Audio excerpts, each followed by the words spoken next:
Hey, what's up there, YouTube? Yo, my name is Ronell Higgins, coming at you with another video on my favorite sport, your favorite sport, boxing. Okay, check this out.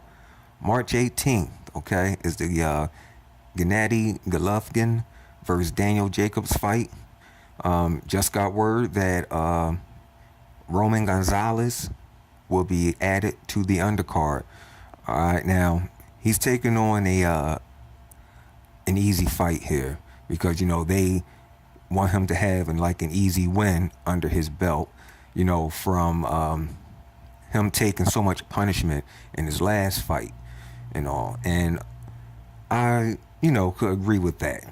Okay, he did get busted up pretty bad, and they were saying that he needs he needs a rest. Okay, and that right there I agree with. He did get busted up real bad against Courageous. In fact, the guy who he's taken on had lost to Courageous as well, and they said he hasn't done anything since that loss to Courageous. I'm talking about Roman Gonzalez opponent he'll be taking on on the undercard. They said that he hasn't done much but take on second and third tier parties. So this should be like an easy win to get Roman Gonzalez back up there, back on top, confidence back up, before he continue his journey on and in world title fights and whatnot, because he had a rough fight. So I also believes that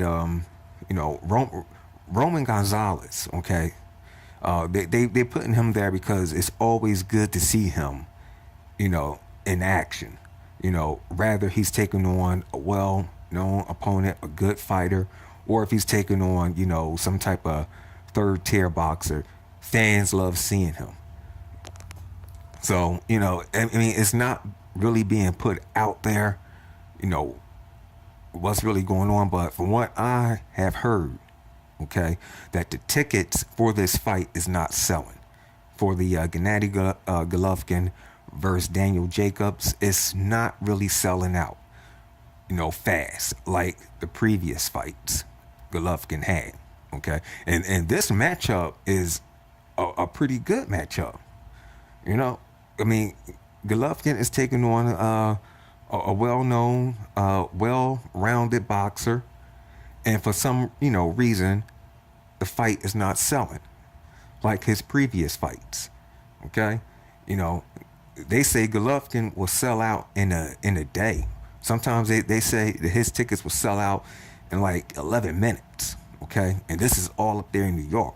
And Daniel Jacobs, he's from New York. But however, the tickets are still not doing too well. Mostly it's because of the price.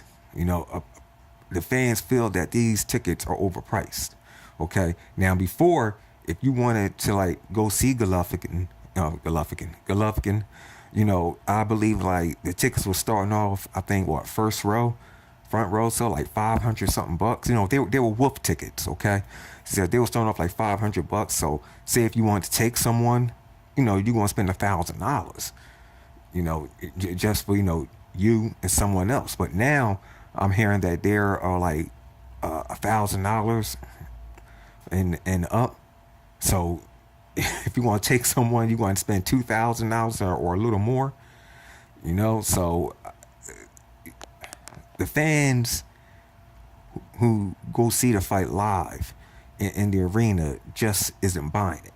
Okay, they're not buying the tickets like they was before. And what's so obvious about this, you haven't heard Abel Sanchez or anyone else from Golovkin's team get out there on ESPN or social media and say, well, the tickets for this fight has just sold out, like they usually would do. Okay, haven't seen that lately. All right, because reason why, it's not selling. So they pit Roman Gonzalez here. They're saying it in so many ways, that this fight is not doing too well in the ticket office.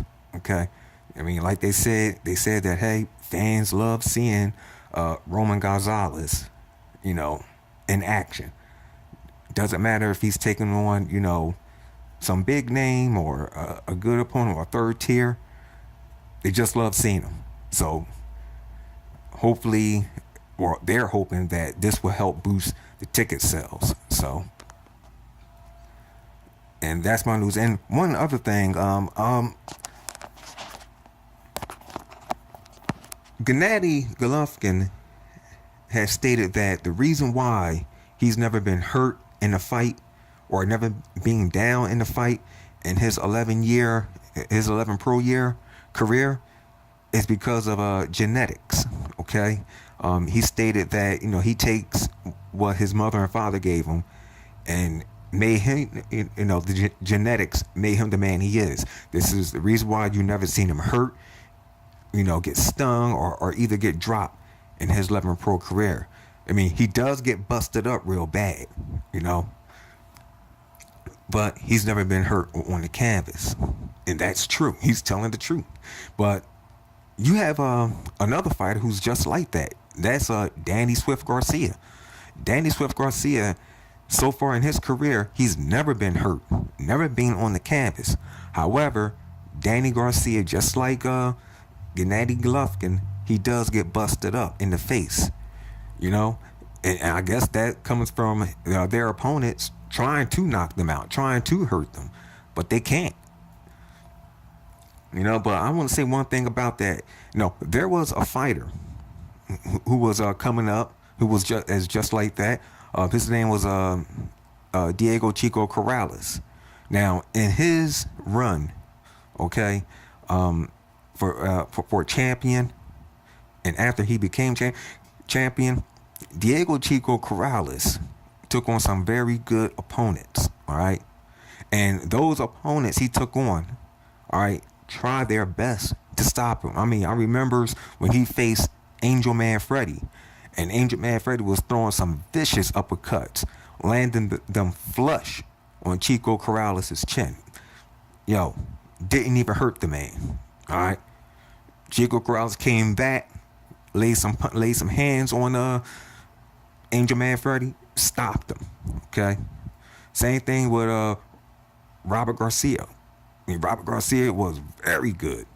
Okay, he couldn't even hurt Diego Chico Corrales. Okay, but when it came down to Floyd Money Mayweather, all right, the only way Floyd got to do him was he boxed him, worked his body, took his legs away. All right, and after that, so I say that after the 10th round or so, Diego was done after so many knockdowns. I mean, it was amazing. Okay, so what I'm trying to say is that it depends on who shows up. I'm talking about their opponents, Danny Garcia and Golovkin. All right, it depends on how Daniel Jacobs fights. If he boxes him, okay, stick and move, stay to the body. Same thing with Keith Thurman.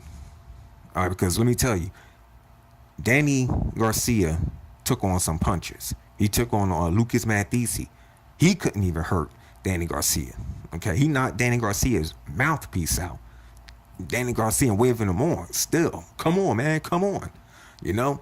He couldn't even stop him or hurt Danny Garcia.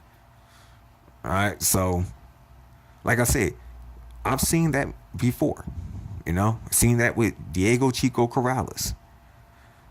But when it came up, when he got in that ring with Pretty Boy Floyd, he took another direction. He did not just go in there looking for the knockout. He boxed him, took his time, boxed him, worked his body constantly. Took his legs away. Until he dropped him for the first time. I mean, even a push, Diego Chico Corrales was on the canvas. I mean, his legs was gone. All right, so it's not always the chin, the temple. You can always work the body. If the head don't work, go to the body. So, anyway, that's my thoughts on that. My name is Ronell Higgins, and I'm out.